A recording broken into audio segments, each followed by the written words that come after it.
This is my update for the Russian military operations in Ukraine for April 25th, 2022.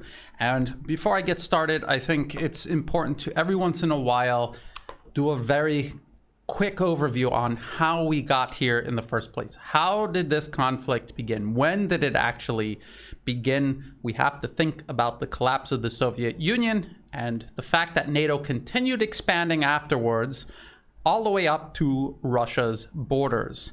And in addition to that, remember that the US and its partners in NATO, they have waged multiple wars of aggression since then. They have destroyed Russian and previously Soviet allies, countries like Iraq, Libya, and Syria. They were arming and backing and training forces in Georgia, who then in 2008 attacked Russia. And they were doing the exact same thing in Ukraine, creating this national security threat, deliberately so, on Russia's borders. And in addition to that, since 2014, when the US overthrew the elected government of Ukraine and installed a client regime, that regime from that point onward waged war against the Russian-speaking people of the country. Political war and also a literal war in the Donbas region, the Donetsk and Luhansk People's Republics. There was a Minsk agreement. There were two of them. Ukraine never fulfilled them. And eventually Russia decided to get involved directly. And this was not them starting a war in February 24th, 2022. This was them entering into an ongoing war in a bid to finally bring it to an end. So that brings us here today. And as I've done before, I'm going to take a look at the map, this liveuamap.com. This is pro-Ukraine, pro-NATO, pro-US. Just keep that in mind when we take a look at it. And we can see, again, actually a lot has changed since the last time I did an update. There are forces assembling, amassing, and fighting all along this line from south all the way to the northeast near Kharkov. There are talks from the Ukrainian side that Kryvyi Rog, Russian forces are assembling to move in that direction. They are assembling and moving north of Mariupol. Mariupol has been completely taken, except for these holdouts hiding underground in the Azovstal steelworks. The rest of the city is completely taken, to the extent that the forces involved in that fighting have been redeployed elsewhere in Ukraine. This is even by Western admissions that is what has happened. And I'll get more into that in a little bit here. And everywhere you see these red rifles, these are offensive actions taken by Russian forces. These flags are territory taken by Russia. And as I've said, this live UA map, they like to put anything on here, even if it's just a baseless rumor put out by Ukraine, and they like to delay depicting territory taken by Russia for as long as possible. And again, I am going to be looking at several sources here. First will be another briefing by John Kirby, U.S. Department of Defense. This was from April 22nd, 2022. I'm also going to be taking a look at Ukraine's general staff. I'm going to talk about them a little bit and what they're doing and how they exist as a source of information or misinformation. I'm also going to talk about the Institute for the Study of War. And I will also cite TASS, which is Russian state media. So here's the transcript. Pentagon Secretary John Kirby holds a press briefing, April 22nd, 2022. And the links for all of this will be in the video description below so that you can check it out for yourself, read through the whole thing if you want. There was no video accompanying this transcript. Sometimes there's a video, so you could watch it instead of reading it. John Kirby talks about the Ukraine Consultative Group. It is a non-NATO Friends of Syria style group. And the reason they're creating this is because they have this focus on Ukraine. They want to include countries that are not in NATO, and they also want a group that acts like a front to make it look like NATO is not involved, when in actuality, this entire war is the result of NATO, its expansion, its belligerence, and its stated intention of encircling, containing Russia, and eventually toppling the government in Russia and then incorporating it into the EU. A Europe whole and free, as they say. Okay, and then there's these questions that you will see asked. He'll open the floor to questions, and the Western media will ask questions. So this is a question. It says, I'm going to ask, it is always the same question, but I still don't understand. With all the new weapons that the West has been giving and is going to give soon to the Ukrainians, the tanks, the artillery, everything, do you assess that the Ukraine military has now the capacity to completely push the Russians out of the country, not out of the new zones that and then John Kirby has to cut them off, because this is what's been going on recently. False optimism that utter war propaganda created, not just for the general public, but also for most of the media. They have actually bought into it, and they honestly believe that Ukraine, up until now, has been winning the war. They honestly believe that Ukraine pushed Russia out from around Kiev when they did no such thing. It was never Russian President Vladimir Putin's objective to take Kiev. That was a fixing operation, and you can tell by the number of troops committed to it. It was between 1 and 1.3 to 1 ratio of Russian attackers to Ukrainian defenders. That is a major city, is the capital city of Ukraine. There's over 3 million people living there. You would not create a force with that ratio of attackers to defenders if you seriously wanted to encircle and take it. There's just no way. And we know that Russia knows how to take a city because they just took Mariupol and they had a 4-to-1 advantage over the Ukrainian defenders.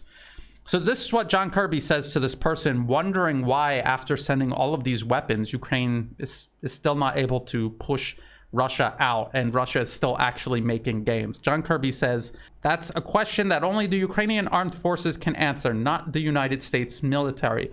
What I can tell you is that we, in keeping with another 30+ nations, are doing everything we can to give them the tools that they need to defend themselves and to push the Russians out. And what he's basically saying is we're trying to help the Ukrainians. It's up to them to win. We don't know why they're not pushing the Russians out yet. And in reality, what's actually happening is the U.S. is fully aware that Ukraine isn't going to win. They're just trying to prolong this conflict for as long as possible to bleed out the Russians and fight them to the very last Ukrainian, if possible. Another question was about small arms ammunition. These are, bullets that you need to put into your AK. Assault rifle and other small arms, machine guns, handguns, things like this. And John Kirby has talked about this before, and this is what he says. He says small arms ammunition is the lifeblood here for the Ukrainian armed forces. We don't talk a lot about small arms ammunition. It doesn't get the headlines. I understand that. But in every discussion we have with the Ukrainians, they talk about how important that is. And to date, the United States has helped coordinate and deliver more than 50 million rounds of small arms ammunition to Ukraine just since the invasion. And not all of that is U.S. caliber, because Ukraine has small arms that do not take U.S. standard rounds. So they have to source that from a country that makes ammunition for Soviet and Russian style weapons. 50 million rounds sounds like an awful lot of bullets, doesn't it? But actually it isn't. And let me explain to you why it isn't. Check out this independent institute, independent.org. This is from 2007. If you missed the first time, try firing another 300,000 rounds. And they're talking about a study done that figures between the combined conflict in Iraq and Afghanistan, U.S. soldiers would have to fire 250,000 rounds to kill just one enemy combatant.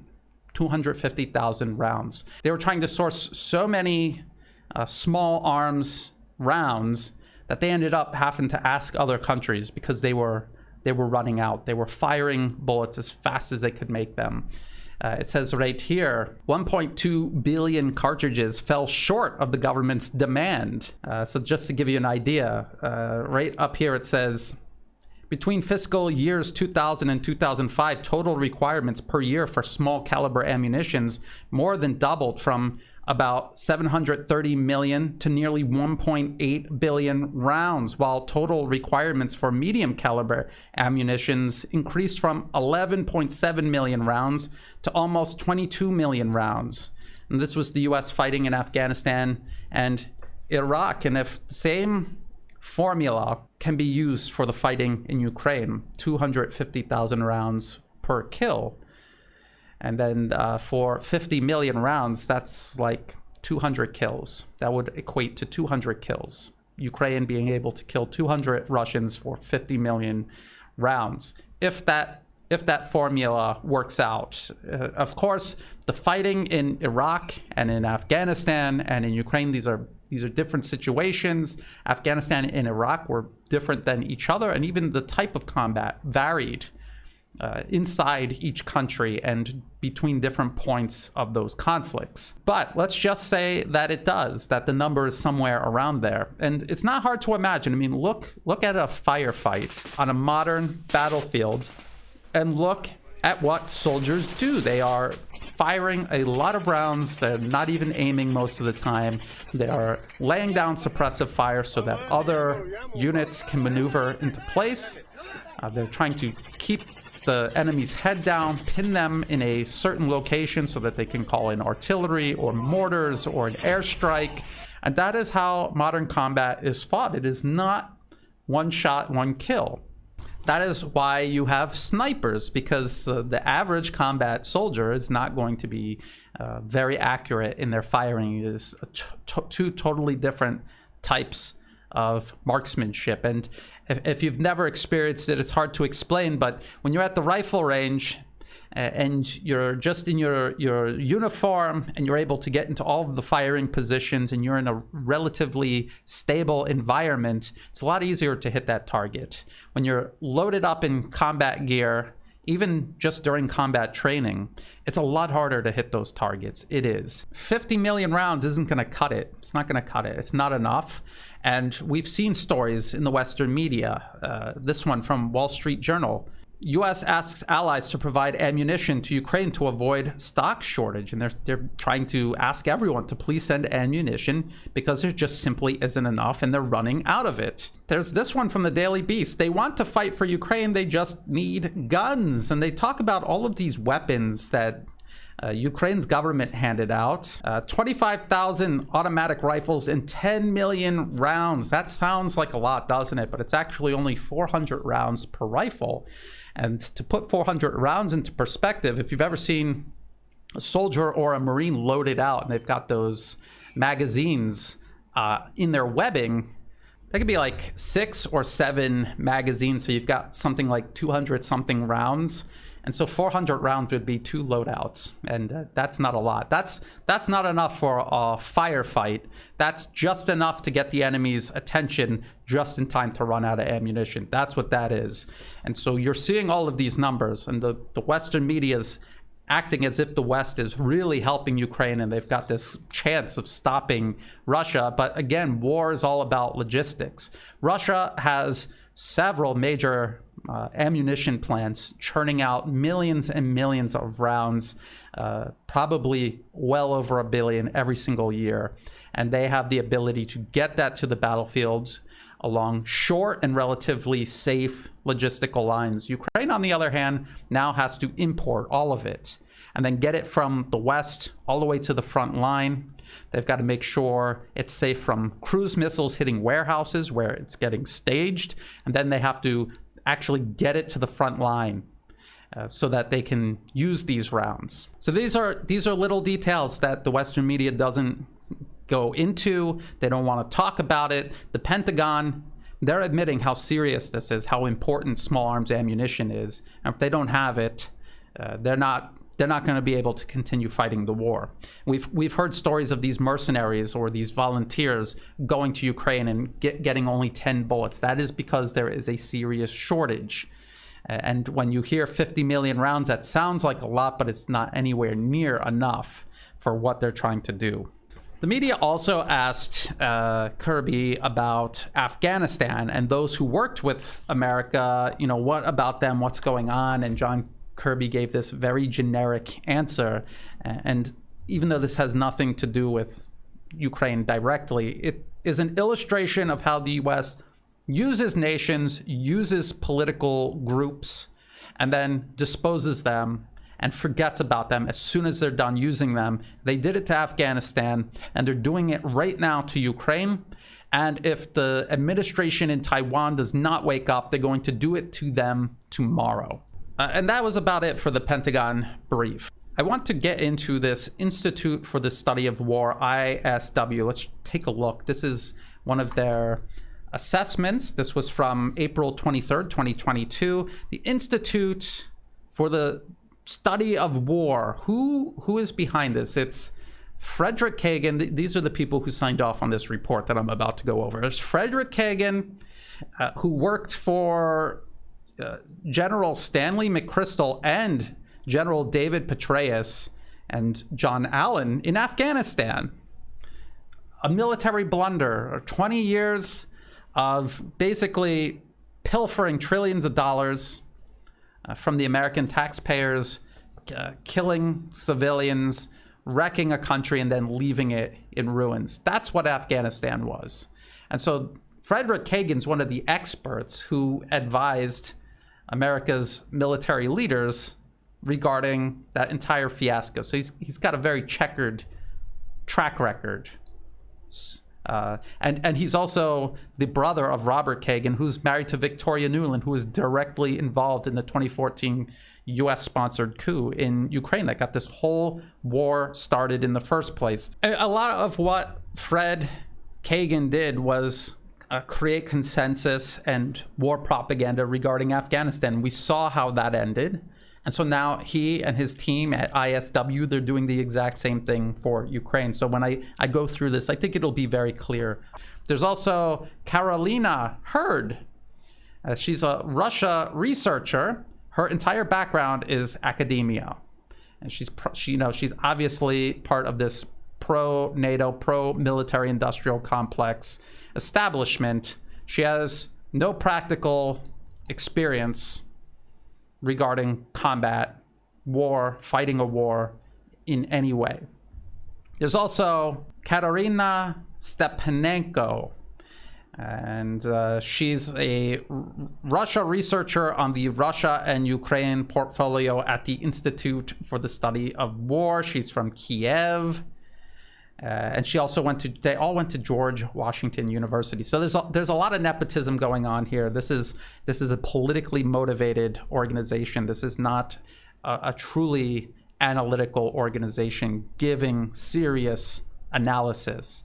It is one of these mills churning out talking points for the Western media to repeat. This is part of shaping consensus and also shaping war propaganda. I'm going to show you exactly how they did that, and we're going to go through some of the points they made in this assessment. Again, this whole thing is going to be in the video description below. If you want to read through it and take a look at all of the maps, you can go ahead and do that. So one of the claims in this assessment is that Russian forces continued offensive operations along multiple axes, even as they completed moving reinforcements drawn from the retreat from Kiev into the east and continued redeploying some forces from Mariupol to the north. The Russians have not taken time to refit troops moving from Kiev or Mariupol before recommitting them to combat operations. And this assumes, and this is what they had claimed themselves before, that Russia is taking these horrendous losses. They're losing so many men and machines. It's a complete disaster, and they fled for their lives from Kiev. That was part of what they were saying when that was all going on. And now these same units are showing up in Donbass. From around Kiev and also from Mariupol, because the fighting there is very much over. And they're showing up in Donbass and they're saying, oh, they didn't take any time to refit or regenerate these forces. How is that possible? It's possible if they didn't suffer the sort of losses that propagandists have been claiming since this war began.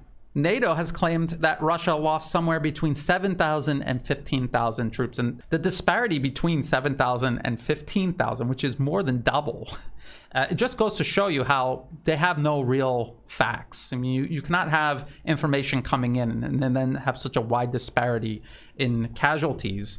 But if that were true, they would not be able to do that. If these units were so badly mauled in fighting around Kiev, they would not be able to just send them to the Donbas to begin fighting with minimum time taken to re-equip them and reinforce them.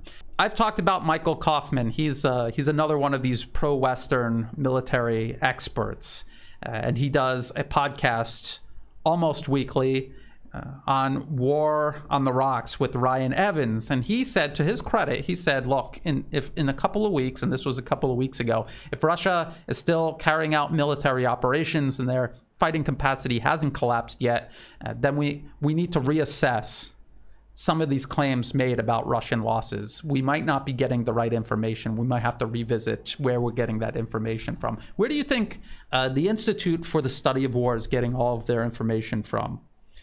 Let's take a look. If you notice, they have footnotes here. So let's go down to the footnotes. All the way down here. Facebook. Who's Facebook? The General Staff of Ukraine's Facebook. It's actually this one right here. This is where they're getting almost all of their information. 15 out of 44 sources are from Ukraine General Staff. And what you're going to get from Ukraine's general staff is like this. This was 5 hours ago. This is a video from weeks ago. Okay, so it's just absolute war propaganda. That's what Ukraine's general staff is putting out. And they have to. They're responsible for the protection of Ukraine. They cannot protect Ukraine. They are partly responsible for this conflict beginning in the first place alongside the Ukrainian government and, of course, NATO and the United States especially. So they're going to try to shirk responsibility for this and just pretend that they're winning. What else does this ISW assessment claim? It claims Russian forces from around Mariupol are redeploying to the vicinity of Donetsk city and are likely to enter combat again soon without rest or refit. That is possible if you are not taking the losses that the West is claiming. Or it's possible if Russia is so low on troops they can't afford to give them rest or refit them, which we know is not true. Because the amount of forces in Ukraine does not represent the total number of forces Russia has at its disposal. It also claims that Russian forces are attempting to forcibly mobilize residents of temporarily occupied settlements in Kherson and Zaporozhye, despite growing resistance movements. So, again, who is their source? Their source is Ukrainian General Staff. Ukrainian General Staff said. And how would they know that? They wouldn't know that. And pressing people into service and sending them off to fight is a terrible strategy. And Russia would not be making the gains that they are if they were taking random people off the street, giving them a Kalashnikov and sending them into battle. Again, this is not G.I. Joe. This is real combat. And when you have a soldier, they need to be trained properly. That takes months to do. And so this talk about forcibly mobilizing residents is just pure war propaganda.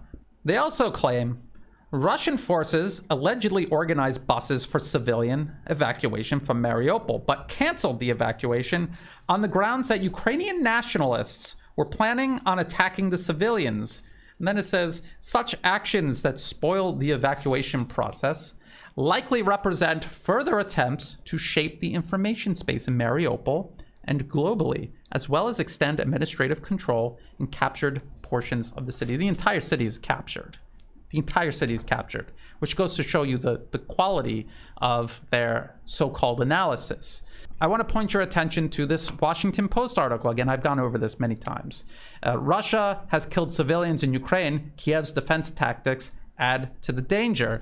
and I've read this many times. I'm going to read it again. The Ukrainian military has a responsibility under international law to remove their forces and equipment from civilian populated areas like Mariupol.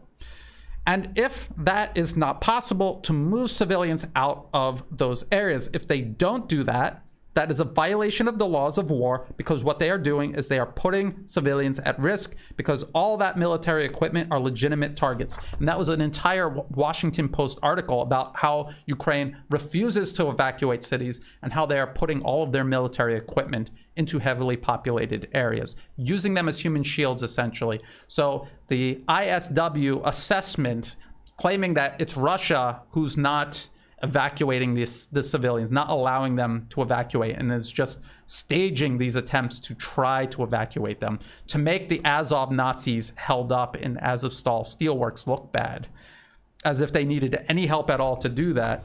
It just goes to show you that it's not Russia trying to shape the information space in Mariupol and globally. It's ISW. That's their whole job. That's what Fred Kagan was doing in Afghanistan. That's what he and his team are doing regarding Ukraine. Speaking of Mariupol, let's look at TASS, Russian news agency. So keep it in mind. This is Russian state media.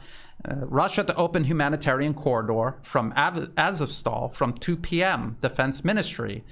They're once again declaring a humanitarian corridor from Azovstal, which has been open, operating round the clock for 36 days for the evacuation of civilians, workers, women, and children who are trapped at the facility. And this is because the militants trapped inside, these Azov Nazis, they claim that there's all of these civilians in there.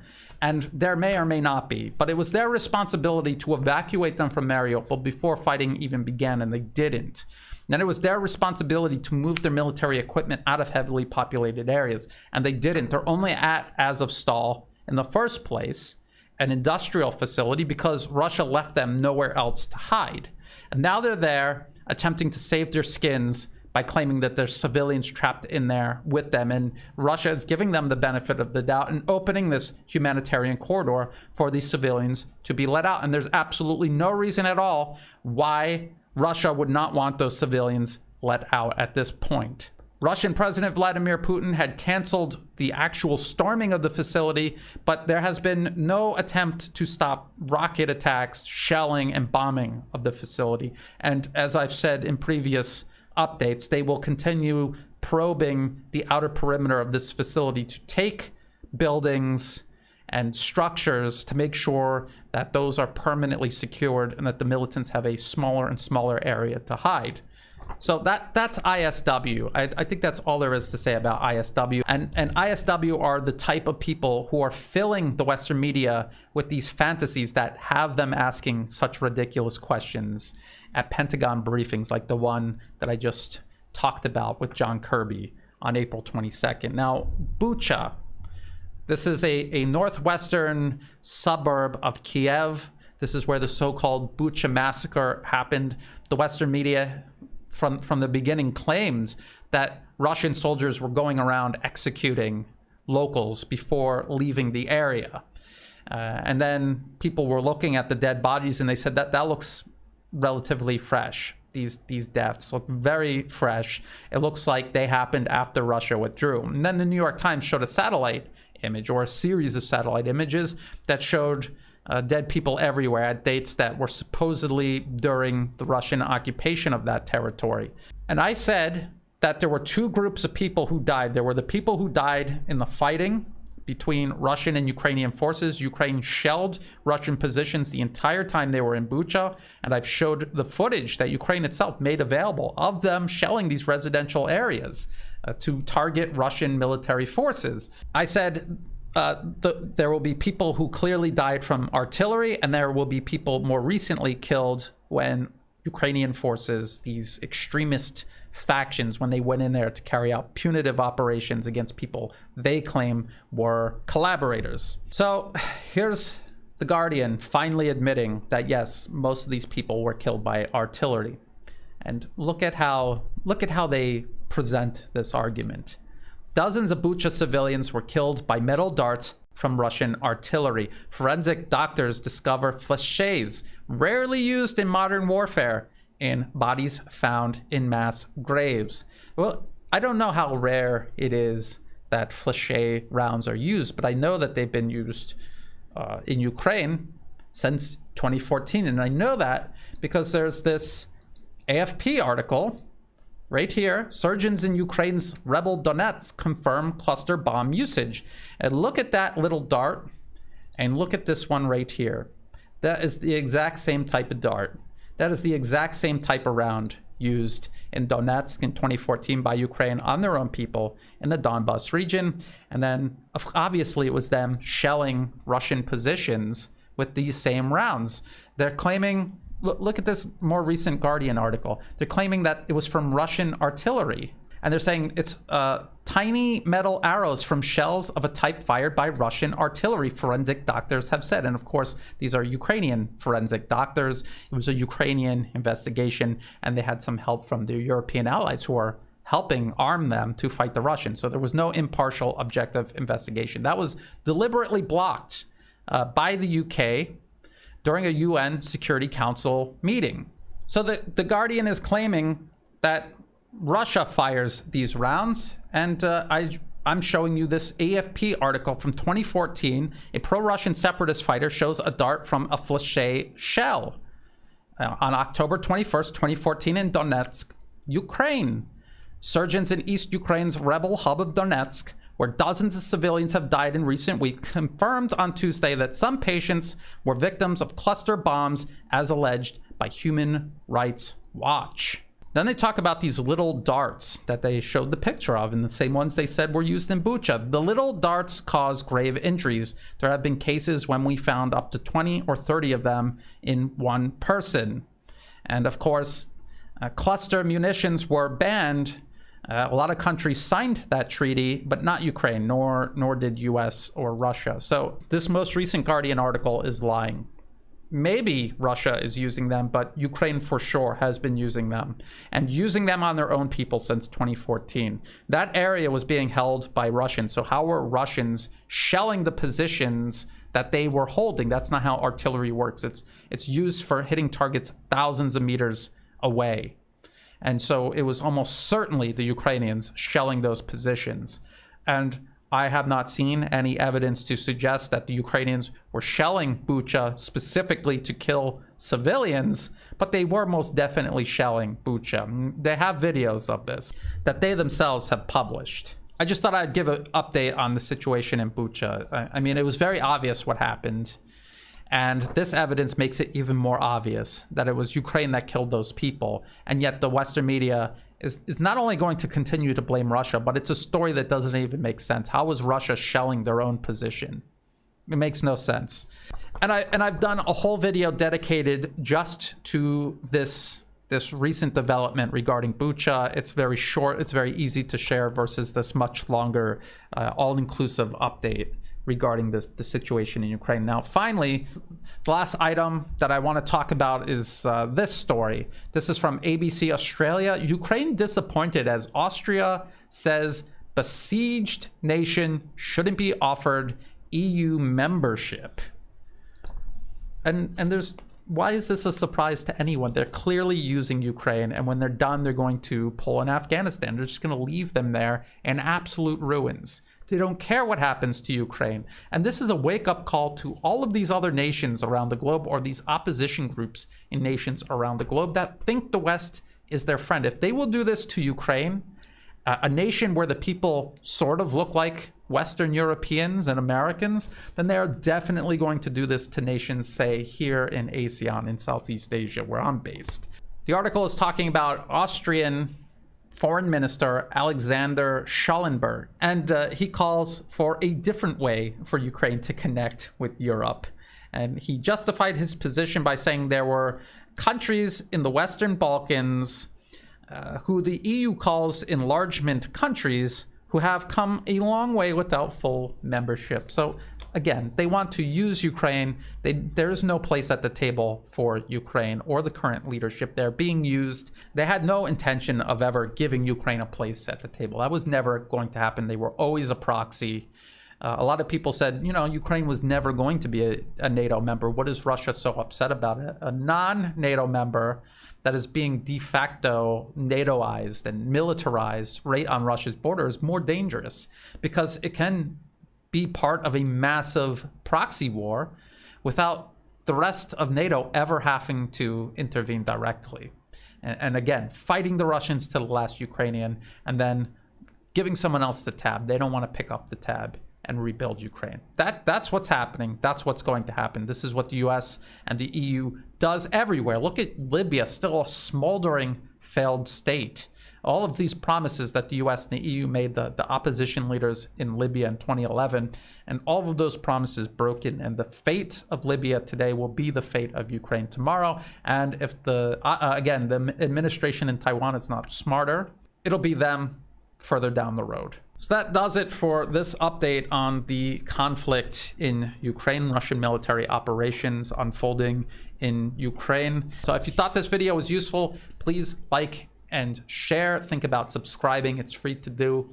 It helps the channel grow. If you're watching this on YouTube, please check the video description for other places you can find my work, like on Odyssey or on Rumble. I'm also on Telegram, and I've noticed that you can it seems like you can upload full-length videos on Telegram. So if you're following me on Telegram and I get deleted off of every other platform, you can still find and follow my work there on Telegram.